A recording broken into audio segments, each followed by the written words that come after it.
Hello, hello. This lesson on 1-6 is about energy and power. We are going to introduce a lot more math, so buckle up, get ready. We got 3 more equations to work with, okay?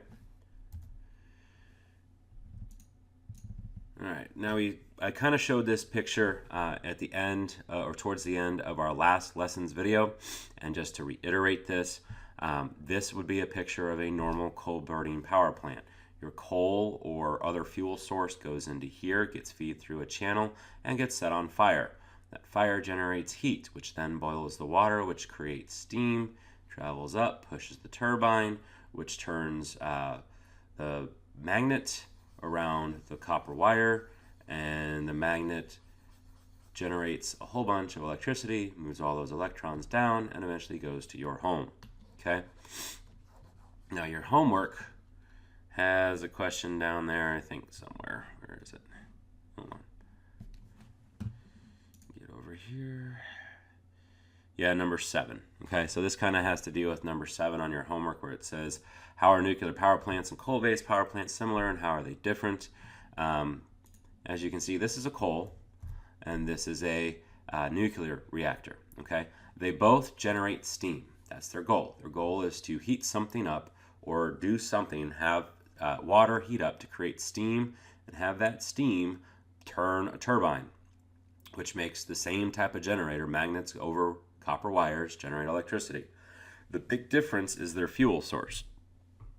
Whereas a coal-fired plant uses coal or other fossil fuels like natural gas to generate the fire or the energy needed to make steam, nuclear reactors uses the nuclear decay of radioactive materials like uranium. Okay, and then you'll need to actually cool the water, having a condenser with this cooling tower. So that's what these are. It just delivers cooling water. But the main difference is the fuel source. All right, so that's enough on that. Now your homework also has a whole big table here for abbreviation and formula and units. Go ahead and fill it out as much as you can now, but then by the time we're done with this lesson, you should be able to fill all of those in, okay? So again, where does electricity come from? It comes from a generator, and that produces at 220 volts. Energy is then transferred, it's stepped up in a transformer up to 23,000 volts and transferred on high voltage power lines. It then gets dumped into a substation where the voltage is reduced to 7,360 volts, and then gets stepped down again into your local area to 120 volts to be delivered into your household. Okay. Remember, electrical outlets in North America are at 120 volts plus or minus 10, and they operate at 60 hertz of alternating current. European electrical outlets operate at 220 volts, and they operate typically at 50 hertz alternating current. Okay, and in class, if we have not talked about it already, we will, about why 220 volts, why the European system is more efficient than the North American system. All right, let's dive into the math section of this. Now, your homework questions do not have math on it, but we will do a whole bunch of practice problems in class, okay? So pay attention to this section. We're going to do this a lot. You're going to have to work this a lot, and you will see a bunch of this stuff on your test coming up, all right? So energy is anything that causes the electrons to move.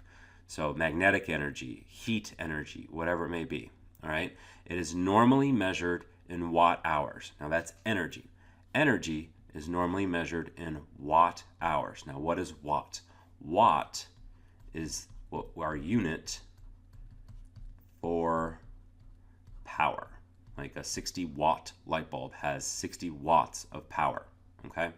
And power over here is current times voltage, or you've seen in that other video, power can also be current squared times resistance, okay? And normally, this would be power loss, okay? So we calculate power loss using this formula, and we use general power for our terms, this formula. So for our purposes, for 8th grade integrated science purposes, we are focusing on that formula when we talk about power, okay? All right, so measured in watt hours, and then for houses and businesses, they are measured in kilowatt hours, okay? So kilowatt hours. Your first, or I guess it would be your second equation, first of this particular lesson, would be the energy equation. E equals P times T. Energy equals power times time. And our unit for time will be the hour, okay? So unit of time is hour, power is watts, energy is in watt hours, okay? Makes sense. Watts times hours gives you watt hours, all right? So for your chart, energy is a big E, capital E, watt hours is your unit, power is a capital P with watts as your unit, and time is a lowercase t, and that is hours, okay? Now, power is just the amount of energy used or produced in a given amount of time, measured in watts or kilowatts. This is important. You are going to have to know how to convert watts and kilowatts. When you see word problems, especially when we get into cost here in a second, cost uses rate, and rate is going to be kilowatts per hour, okay? A lot of questions, you'll be able to find answers for power in watts, which means you'll have to convert the watts to kilowatts to answer the rate or cost problems coming up, all right? So the two equations that we're working with right now are energy equals power times time, and power is current times voltage. Okay, write those down, take notes of them. So let's try a practice problem. A 40-watt bulb is plugged into a standard socket for 6 hours. How much energy is used? All right, so first things first, our 5-point problem-solving method. Number one says write out the numbers that we have. So P equals 40 watts. That's this guy. Standard socket, okay? So standard socket voltage equals 120 volts, all right? And then time is going to be 6 hours. That's what we know, all right?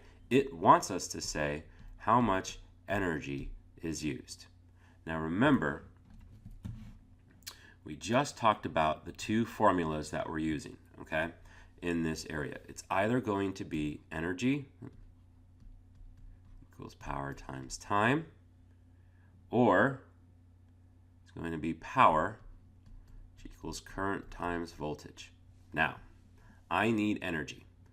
To get energy, I need to use power and time. I have power and I have time.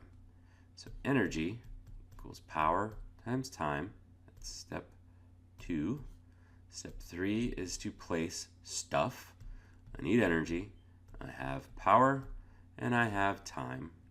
So my energy equals 240 watt hours. Okay, so remember, this is watts, this is hours, that's watt hours. Now, I did not need to use this information, okay? That is also why we did not specify if it was going to be an American standard outlet or a European standard outlet. We didn't need it, okay? So just know that you're not always going to use all of the information, all right? So that's 3 and 4, and here's step 5. Yay! Moving on. Let's try another. All right, so Jim's going to come up with some random stuff here. We got a 15-volt doodad electromotive force. We have a resistor. We have a light bulb. We have another resistor. Okay? This guy is going to have 5 ohms. This dude's going to have 3 ohms. And why not round it out at 4 ohms? Okay? So consider the following circuit. How much power do I have? Well, I know that I've got a voltage, and that's 15 volts. I know I can calculate resistance because RT equals 5 plus 3 plus 4, and I'm adding these straight together instead of the fractions because this is a series circuit.